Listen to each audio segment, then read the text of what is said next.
sa aking buhay, nasa sinapupunan pa lamang ako ng aking ina.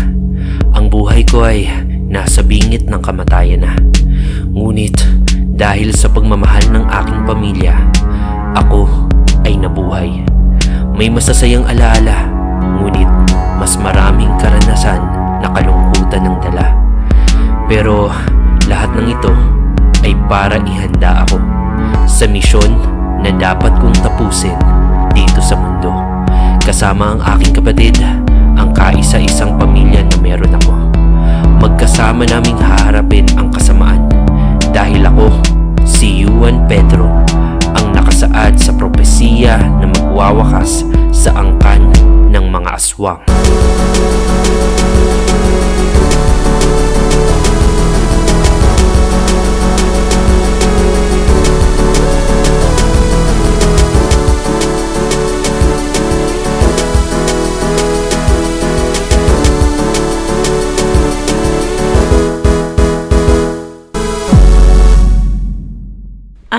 Mr. Yuan, right?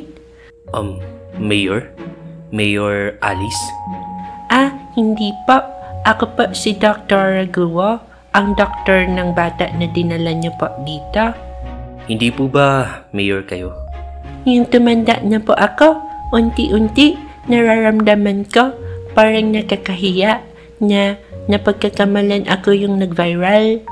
Tuwing nagtatanong sila po sa akin, saan ka nakapagtapos? Saan ka nag-aaral? Sorry, Mr. Yuan, nahihiya man po ako, pero hindi po ako yon. Bilang doktor sa mga balik ng buto, ako po ay nakapag-aral. Pasensya na po. Ngayon ko lang din po kasi kayo nakita dito sa bayan ng poblasyon. Lumaki po kasi ako sa farm. Tinago po ako ng tatay ko po. Okay po. Kamusta na po pala ang bata? Hindi ko na po maalala, Your Honor. Pero upon checking po, wala namang nararamdamang bali ang bata po. Pwede na siyang makalabas mamaya. For now po, inaalagaan po siya ngayon po ni Nurse Weng. Tinawagan na rin namin ang nanay niya para sunduin siya. Sana all may nanay, no? Okay po, Dok. Maraming salamat. By the way, I have to go. May hearing pa akong pupuntahan. Bye-bye!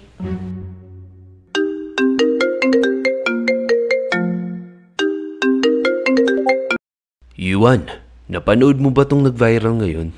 Si Mima Otlum, pinagkakamalang mga nananggal. Panoorin mo, isesend ko sa'yo. Ang definisyon ng manananggal ay papasok sa isang establishmento at walang abog-abog ay magbububuklat ng kanilang mga pakpak at kukuha ng mga atay at puso ng mga biktima.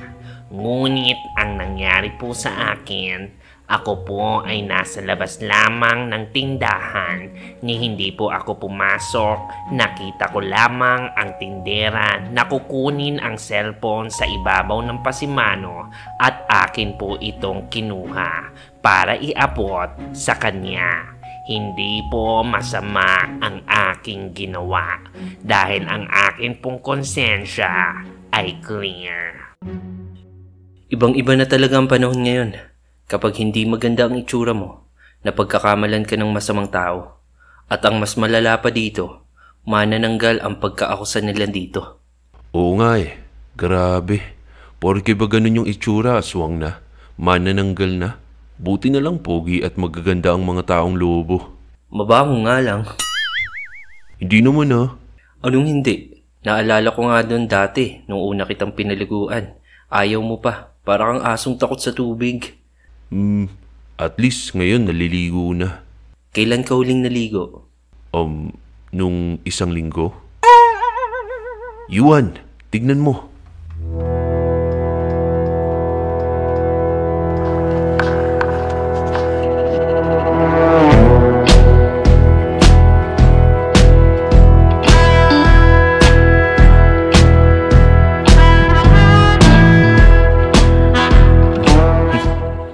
Talas talaga ng mata mo.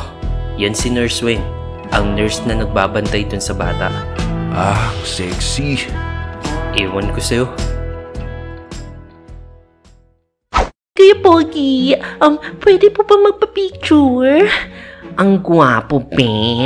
Shemay, ipa-viral natin to, Sige na, Kuya Pogi. Pa-picture na kami. Pingin na rin ng TikTok account mo. Tsaka na lang. Sorry, nagmamadali ako. Ay, sayang. Masuplado pa kay Diwata. Ano ka ba? Unawain na lang natin. Baka may person overload din, kaya go, go, go. Gusto nyo, sa akin na lang kayo magpa-picture? Pogi. Pero amoy karne ng baboy. Tsaka na lang, Kuya, pag bagong ligo ka na po, ha? Bye-bye. Nanatili muna sa ospital ang magkapatid upang magmasid at suriin ang paligid. Naghahanap ng kahit anong makakapagbigay ng kasagutan kung nasaan ang pinuno ng mga aswang. Ang mga aswang, umaatake sila upang kumain. Iyon ang sumpang kalakip ng itim na mutya na nagbibigay sa kanila ng kakayanan na maging mas malakas kaysa ordinaryong tao lamang. Ngunit sa ilang siglo na lumipas, unti-unting naging sibilisado at nagkaroon ng sistema ang kanilang paggalaw. Natutunan nilang itago ang kanilang presensya sa mga tao at sila'y naging alamat sa paniniwala ng mga ito. Dahilan upang malito ang karamihan kung sila ay totoo o hindi. Dahil hindi mo na sila makikita na lumulusob sa mga bayan upang kumuha ng mga mabibiktima. May mga ilan na, katulad ng mga nakakaharap ko, na di makapagpigil ng kanilang kahayukan sa laman. Pero sobrang madalang ang ganitong kaso kumpara sa totoong bilang ng mga aswang na gumagala sa mundo. Yung mga nakikita nating mga aswang na namamataan na gumagala, wala pa ito sa 1% ng bilang ng mga aswang na nagtatago. Daming sinasabi. Taong lobo ako. Siyempre alam ko yung feeling na nagtatago. Pero ang kakayanan namin kasi ay nasa dugo. Wala sa mga mutya-mutya na yan tulad ng mga aswang. Kaya kaya kong panatilihing pagkain ng tao ang kainin at piliing wag kumain ng mga laman ng tao. Ngayon, anong pinupunto mo? Iniisip ko kasi kung paano sila nabubuhay ngayon nang hindi natin sila nakikitang kumakain ng laman ng mga tao araw-araw. Para bang kumikilos sila ng palihim. Parang addict naman? Yun, eksakto. Huh? Drug addict, drug pusher, scammers, sindikato, human traffickers at iba pa. Ginagawa nila ang kanilang kasamaan ng palihim. Akala mo wala, pero meron. Ibig sabihin? Meron silang ginagawang palihim para sila ay makakain at mabuhay ng hindi napapansin. Isa yon sa kailangan nating malaman upang matunton ang kanilang pinuno. Pero gabi na, bossing. Ramdam ko na ang presensya ng buwan. Mas makakahanap ata tayo ng impormasyon sa labas kesa dito sa loob ng ospital. Sige, basta dating gawi hindi tayo pwedeng makitang magkasama o magkakilala pag nasa labas tayo at wag na wag kang lalaban bilang isang lobo. Tawagan mo lang ako kung kailangan mo ng tulong. Wag na wag kang magpapakitang kaya mong lumaban. Itago muna natin ang pagkatao mo. Lalabas na ako. Copy that, Hirang. Ako rin, lalabas na. Uy, si Nurse Wing. Susundan ko lang. Ewan ko sa'yo, Jake. Sinundan ni Jake si Nurse Wing. Ngunit hindi niya ito nakita, kaya inamoy-amoy niya ito. Ngunit imbis na ang halimuyak ng babae ang masagap ng kanyang pang-amoy, nagulat ito at napabulong ng aswang. Tinalasa ni Jake ang kanyang pandinig at unti-unti niyang naririnig ang hininga ng aswang na parang hayok na humigop ng dugo. Natuntun niya ang kwarto kung saan niya naririnig ang nilalang at dahan-dahan itong sumilip. At nang kanya itong tinitigan, siya ay nagulat. Si Nurse Wing. Yuan, 4th floor, room 13. Si Nurse Weng. Isang... Kuya Pogi, pero may anghit. Naligo ka na ba? Picture na tayo. Patay! Tulong!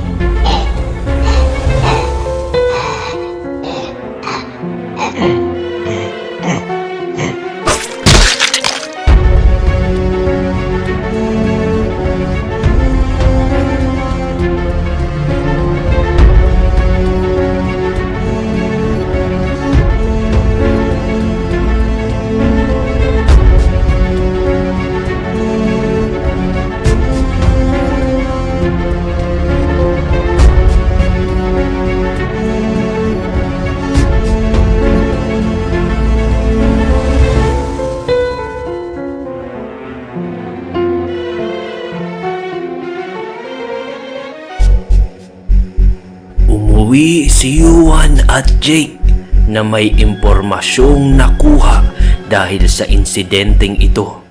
Kaya naman sila ay nag-umpisa ng mag-imbestiga at magplano. Ngayon, nakita natin na ang mga aswang ay hindi lang nagtatago sa dilim, kundi nagkukunwari sa liwanag bilang mga normal na mga tao. Mga mapagbalat kayong may mabubuting puso upang tumulong, ngunit sa likod nito ay ang kanilang pansariling intensyon. Si Nurse Weng ay isang mahinang klase ng aswang. Kung ang isang katulad niya ay nakakapasok sa isang serbisyong pampubliko, malamang ay marami pang mga aswang ang sa pang-araw-araw ay ating nakakahalubilo. Napansin ko rin sa aking pagsusuri, meron siyang tato sa dulo ng kanyang hintuturo. Sa katunayan, simula pa lang noong una, lahat ng mga nakakaharap kong mga aswang ay may ganyang tato sa kanilang mga kamay. Anong ibig sabihin yan? Tinignan ko sa internet ang lahat ng mga posibleng uri ng komunikasyon noong mga unang sibilisasyon. At sa aking pagsusuri, isa itong draconian symbols. At kapag sinali ng mga simbolong ito sa wikang Tagalog, ang basa sa simbolo na iyan ay aswang. Ang mga ganyang uri ng tatak ay parang mga pulseras naming mga lobo. Isa itong palatandaan. Ibig sabihin, ginagamit nila ito bilang paraan upang magkaroon sila ng lihim na koneksyon sa isa't isa, upang malaman nila kung sino ang kaalyado at sino ang hindi. Parang mga... sindikato? Eksakto, sindikato. Walang pinagkaiba sa malaaswang na galawan. Mga kunwari maaayos na mamamayan, ngunit sa likod ay may mga ilegal na operasyong tinatago sa lipunan. Kung ganun, upang matunto ng pinuno ng mga aswang, kailangan nating malaman kung sino ang mga nasa likod ng mga sindikato dito sa bayan. Tama ba? Natumbok mo, Jake. Kailangan nating malaman kung ano-ano ang mga ilegal na operasyon dito sa ating bayan at kung sino-sino ang mga nasa likod nito. Pero, Yuan, teka lang. Bago natin matuntun yung mga leader ng sindikato, parang ikaw na yung unang nakita ng publiko. Ano? Nako, Yuan, viral ka ngayon. Tignan mo. Vlogger! May nasaksihan sa isang malaking bayan. Merong paglalaban ang nabidyohan. Isang napakagwapong lalaki laban sa di umano aswang. Kaya naman, lumipad ang aming team upang ito'y kumpirmahin. Masasagot na nga ba ang katanungan sa likod ng mga kababalaghan? Totoo nga ba ang mga aswang na sa kadiliman ay nagkukubli? Ikaw lamang ang makakasagot niyan, misteryosong lalaki. Halika, usap tayo. Just call me, baby. Ako po, si Jessica Sanchez mula sa Creepinoy. Nakulat! Naloko na. Mukhang bahala ka pa ma-interview. Magpapa-interview ka ba? Exposure din yun, no? Sayang yung pagiging gwapo ng kapatid ko. Hindi yan kasama sa misyon natin. Isa pa, ang kasikatan ay magdadala lang sa atin sa kapahamakan. Bawat galaw mo ay mamatyagan.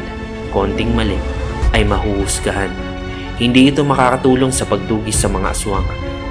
Napaka-nonchalant talaga. Pero sa bagay, may point ka.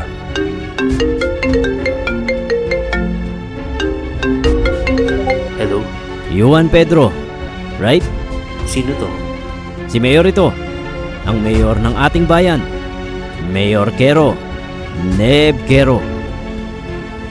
Ano pong kailangan ninyo? Pinapaunlakan kitang makausap sa aking opisina para sa kaligtasan ng ating bayan. Nais kong sa iyo ay makipagtulungan.